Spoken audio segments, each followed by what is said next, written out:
మహాగణాధిపతయే నమః. ఓం గురుభ్యో నమః. ఓం శ్రీమాత్రే నమః. పరమేశ్వర స్వరూపమైనటువంటి జ్యోతిష, వాస్తు మరియు ఇతర అనేకమైనటువంటి శాస్త్రములను మనకు అందించినటువంటి మహర్షులకి నమస్కారం. హయగ్రీవ హయగ్రీవ హయగ్రీవేతియో వదయత్తస్స నిస్సరతే వాణి జనుగన్యా ప్రవాహవత్.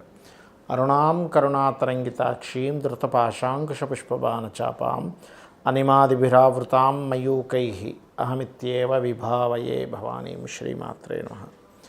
ప్రేక్షకులకి లలితాంబిక అమ్మవారి యొక్క అనుగ్రహం పరిపూర్ణంగా కలగాలని మనస్ఫూర్తి కోరుకుంటూ మనం ఈరోజు విశ్వవసు నామ సంవత్సరం కొత్త సంవత్సరం ఉగాది నుంచి గ్రహాలు ఏం మారనున్నాయి, అదేవిధంగా మనం కొత్త సంవత్సరం అనగానే పంచాంగం తీసుకొని చూస్తాం. ఆదాయము, వ్యయము, రాజ్యపూజ్యము, అవమానము. అంటే మనకెంత ఈ సంవత్సరం ఆదాయం ఎంత ఉంది, ఫైనాన్షియల్గా గ్రోత్ ఎంత ఉంది, ఖర్చు ఎంత ఉంది, మనల్ని మెచ్చుకునే వాళ్ళు ఎంతమంది ఉన్నారు, ఇబ్బంది పెట్టే వాళ్ళు ఎంతమంది ఉన్నారు అనేటువంటి చూస్తాం. అయితే ఇందులో గ్రహాల యొక్క ప్రభావం ఎంత ఉంటుంది.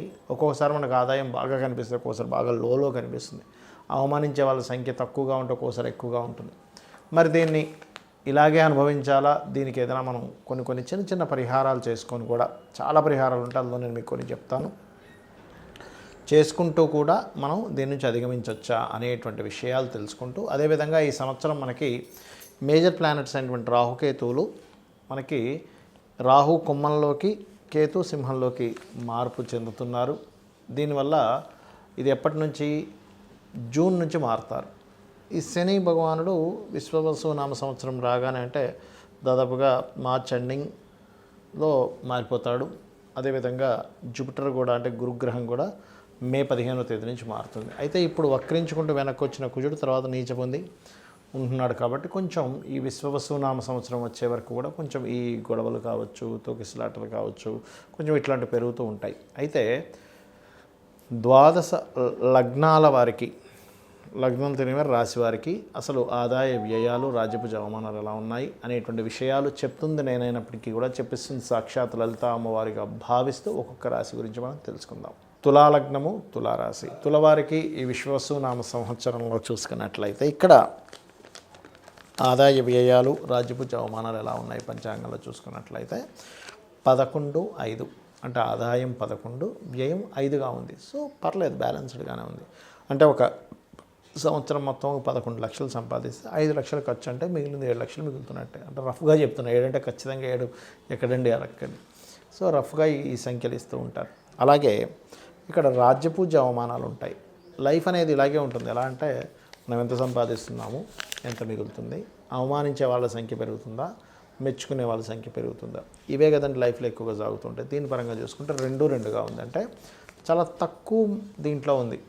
మనల్ని గుర్తించే వాళ్ళు తక్కువే, మనల్ని అవమానించే వాళ్ళు తక్కువే. మరి దీనికి గుర్తింపు పెరుగుతుంటేనే మన జీవితం ఎదుగుతుంది. కాబట్టి తులాలగ్నం వారికి గుర్తింపు పెరగాలి అంటే మొదటి విశ్వవసు నామ సంవత్సరం మొదటి 3 నెలలు గోవులకి క్యారెట్స్ తినిపిస్తూ, మీరు పర్టికులర్గా ఇక్కడ 3 నెలలు తర్వాత నుంచి మీరు చేసేటువంటి ప్రయత్నం, అందులో ముఖ్యంగా చంద్రుడి దగ్గర దీపారాధన చేయడము, అన్నదానాలు చేస్తూ ఉండండి ఎక్కువగా. అప్పుడు ఖచ్చితంగా మీకు గుర్తింపు అనేటువంటిది పెరుగుతుంది. మరియు అదేవిధంగా ఈ సంవత్సరం మొదటి 3 నెలలు కాస్త ఈ కుజుడు ఎప్పుడైతే నీచ పొందుతున్నాడో అక్కడ మీరు కెరియర్లో, ఉద్యోగ సంబంధించినటువంటి విషయంలో ఎట్టి పరిస్థితుల్లో తొందరపాటు నిర్ణయాలు పనికిరావు మొదటి 3 నెలలు. ఇక ఫైనాన్షియల్ మ్యాటర్స్ కనుక తీసుకున్నట్లయితే ఫైనాన్షియల్గా బాగా కలిసి వస్తుంది. లాంగ్ టర్మ్ ఇన్వెస్ట్మెంట్స్ ఏవైతే ఉన్నాయో బాగా కలిసి రావడం జరుగుతుంది. అదేవిధంగా శని కూడా ఎట్లాగో మీకు 6వ స్థానంలోకి వెళ్తున్నాడు కాబట్టి మీరు చేసేటువంటి కృషికి ఫలితం ఉంటుంది. కాకపోతే లగ్నం నుంచి 5వ స్థానంలో రాహు యొక్క సంచారం జూన్ నుంచి వస్తుంది కాబట్టి కాస్త ప్రెగ్నెన్సీ లేడీస్ కొంత జాగ్రత్తగా ఉండాలి. కాకపోతే తులాలగ్నం వారికి ఖచ్చితంగా 100% కూడా ఇది రాజకీయపరమైనటువంటి ఎదుగుదల మాత్రం ఖచ్చితంగా ఉంటుంది, అందులో ఎటువంటి సందేహం లేదు. అలాగే గురువు యొక్క దృష్టి కూడా మీకు లగ్నం మీద పడుతుంది, మంచిదే. అదేవిధంగా గతంలో చేసినటువంటి ఇన్వెస్ట్మెంట్స్ జూన్ నుంచి కొంతవరకు ఫ్రూట్ఫుల్ అవుతాయి. వివాహ సంబంధించిన ప్రయత్నాల విషయంలో లగ్నం నుంచి సప్తమాధిపతి మొదటి 3 నెలలు కొంచెం ఈ నీచ స్థానాల్లో తిరుగుతుంటాడు కాబట్టి ఏప్రిల్, మే, జూన్ మాసాల్లో మాత్రం ఎట్టి పరిస్థితుల్లో వివాహ సంబంధించిన విషయంలో కొంచెం అలర్ట్గా ఉన్న తొందరపడేదో వివాహం చేసుకున్న తర్వాత గందరగోళాలు గొడవలు పార్ట్నర్స్తో గొడవలు ఇట్లాంటివి అవుతూ ఉంటాయి. కాబట్టి ఈ యొక్క విషయంలో క్లారిటీగా ఉంటూ మీరు ఎక్కువగా కాళికా అమ్మవారి యొక్క ఆరాధన చేయండి, అన్ని విధాలా మీకు బాగుంటుంది. ఇక్కడ ఈ శని యొక్క మార్పు వల్ల చాలామంది చూసుకునేది ఏంటంటే ఏలినాటి శని వస్తుంది కదా, లేదా అర్ధాష్టమ శని వస్తుంది, అష్టమ శని వస్తుంది, లేకపోతే శని అయిపోతుంది అని కొంతమంది హ్యాపీగా ఉంటే, కొంతమంది ఏమో రాబోతుంది అనేటువంటి దాంట్లో ఉంటారు. అందులో ముఖ్యంగా మేషం వారికి ఏలినాటి శని రాబోతుందని, మీనం వారికి రాశిలోకి వచ్చాడని శని, కుంభం వారికేమో శని ధనస్థానంలోకి వెళ్ళాడని, వీళ్ళ ముగ్గురు కొంచెం మార్పుని గమనిస్తూ ఉంటారు. అయితే ఇక్కడ మీకు చెప్పేది ఒకటే, శని ఎక్కడున్నా అంటే మీ జన్మజాతకంలో ఎనీ హౌస్ గుర్తుపెట్టుకోండి, ఆ హౌజ్కి సంబంధించిన విషయంలో కొంచెం స్ట్రెస్ అవుతూ ఉంటుంది, గుర్తుపెట్టుకోండి. లగ్నం నుంచి ఎన్నో స్థానంలో ఉన్నా, కాకపోతే కొన్నిసార్లు ఏమవుతుందంటే మీకు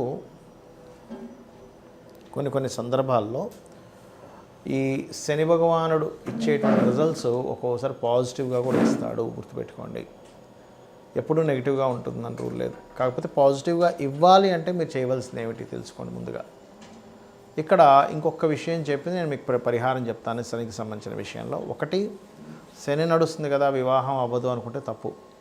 శని భగవానుడు నడుస్తున్నాడు కదా, ఎక్కడ కూడా మీకు వివాహంతో పాటు సంతానం కలగదేమో అనుకుంటే కూడా తప్పు, రాజకీయంగా రాణించాలనుకుంటే కూడా తప్పు. ఎందుకంటే ఇక్కడ ఎప్పుడు కూడా శ్రమకారకుడు, ఉద్యోగాలు వస్తాయి, వివాహాలు అవుతాయి, రాజకీయంగా రాణించడం జరుగుతుంది, సంతానం కూడా కలగడం జరుగుతుంది.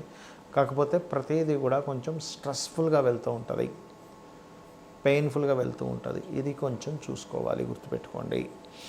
మరొక విషయం ఏంటంటే ఇక్కడ గమనించుకున్నట్లయితే ఈ యొక్క ప్రభావం ఏదైతే ఉందో శనికి సంబంధించిన ప్రభావం, పర్టికులర్గా మీరు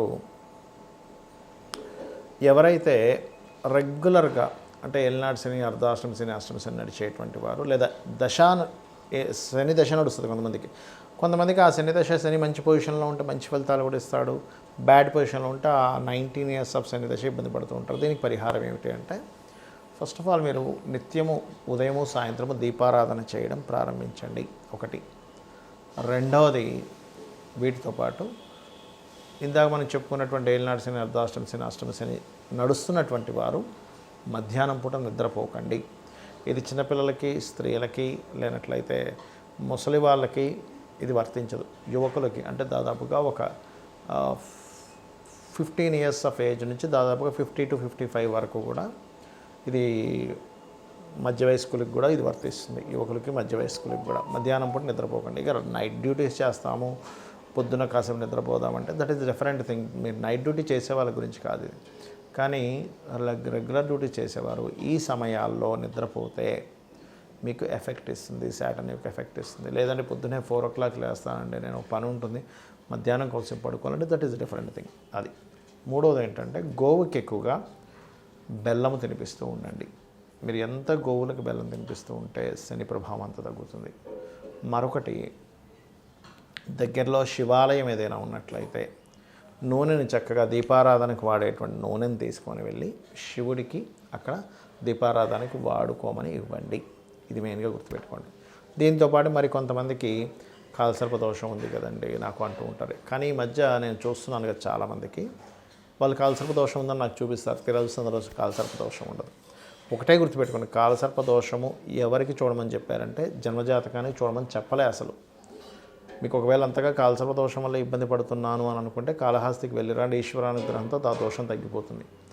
ఒకటి, ప్రపంచ దేశాలకి ఏం జరుగుతాయి, అసలు దేశంలో కరువు వస్తుందా, సునామీ వస్తుందా, ఒక జబ్బు వస్తుందా, యుద్ధం వస్తుందని చెప్పడానికి కాలసర్ప దోషం వాడమని చెప్పారు. అయితే ఇక్కడ మీకు మీరుగా చూసుకోవడానికి కాలసర్ప దోషం ఎప్పుడు కూడా, ఇప్పుడు ఉదాహరణకి రాహువు కేతు ఇలా సమసప్తకాల్లో ఉంటారు కదా, ఈ సమసప్తకాల్లో రాహుకేతువులు ఉన్నప్పుడు అంటే ఎక్కడున్నా కూడా మేషం నుంచి మీనం వరకు రాహు ఎక్కడున్నా కేతు ఎక్కడున్నా కూడా ఇలాగే 1/7 యాక్సెస్లోనే ఉంటారు వీళ్ళు. అంటే ఇక్కడ కానీ ఇలా కానీ లేకపోతే ఇలా, అంటే దాదాపుగా ఇలా కానీ మొత్తం మీద ఆ రకంగా ఉన్నప్పుడు ఈ రాహుకేతువులకి మొత్తం ఒకవైపు గ్రహాలన్నీ, అంటే రాహు నుంచి కేతు వరకు మొదలు పెట్టుకుంటే ఇలాగ అన్ని గ్రహాలు వచ్చేసాయి, లేకపోతే ఒక దగ్గర అన్నీ కూడి ఉండిపోయాయి, ఒకవైపు ఏ గ్రహం కూడా లేదు, దానికి కాలసర్ప దోషము అంటారు. సింగిల్ గ్రహం బయట ఉన్నా అది క్యాన్సిల్ అవుతుంది, గుర్తుపెట్టుకోండి. ఇది దోషం. అంతేగాని చాలామంది ఏం చేస్తున్నారు, ఏమంటే నాకు ఉందంట అని చెప్పారని చూస్తే 2 గ్రహాలు ఒక గ్రహం బయట ఉంటుంది, మిగతా గ్రహాలు అక్కడ ఉంటాయి. అది కాదు. సో ఫస్ట్ అది తెలుసుకోండి. అలాగే ఒకవేళ ఉన్నా కూడా కొంపలు మునిగిపోయేది ఏం లేదు. పెద్ద పెద్ద వాళ్ళకి 140 మంది ప్రెసిడెంట్లకు ఉంది కాలసర్ప దోషం. మరి వాళ్ళందరూ దేశాలను నేలట్లేదా?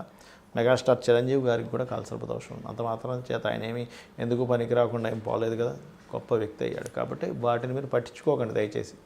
దశ ఏం నడుస్తుంది, మీరు ఏ ప్రయత్నం చేస్తున్నారు, దానికి సంబంధించిన స్పెసిఫిక్గా అది ఏంటి, అదేం ప్రయత్నం చేస్తున్నారు, ఏ బిజినెస్లోకి వెళ్తున్నారు, మీరు చేసే ప్రయత్నానికి ప్లాంటరీ పొజిషన్స్ గోచారం కానీ మహాదశ లేదా అంతర్దశలు కానీ ఎంతవరకు సపోర్ట్ చేస్తున్నాయి, సపోర్ట్ చేయట్లేదు, మీకు అది యోగం ఉందా లేదా.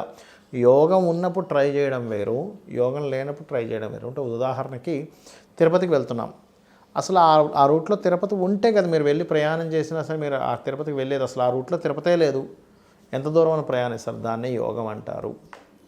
ఆ రూట్లో తిరుపతి ఉంటే కాదండి ఇంకొంచెం దూరం వెళ్తే రీచ్ అవుతామని చెప్పుకోవచ్చు. అసలు లేదు, పరిస్థితి ఏంటి? కాబట్టి ఏంటంటే ఇక్కడ నేను చెప్పేది ఒకటే, మీరు నిత్యము లలిత అమ్మవారి యొక్క స్తోత్ర పఠనం చేయండి. ఖచ్చితంగా మీకు అన్ని విధాలా బాగుంటుంది. ఆ లలితాంబిక అమ్మవారి యొక్క అనుగ్రహం మీకు పరిపూర్ణంగా కలగాలని, ఈ విశ్వవసు నామ సంవత్సరం మీకు అన్ని విధాలా బాగుండాలని కోరుకుంటూ శ్రీమాత్రే నమః.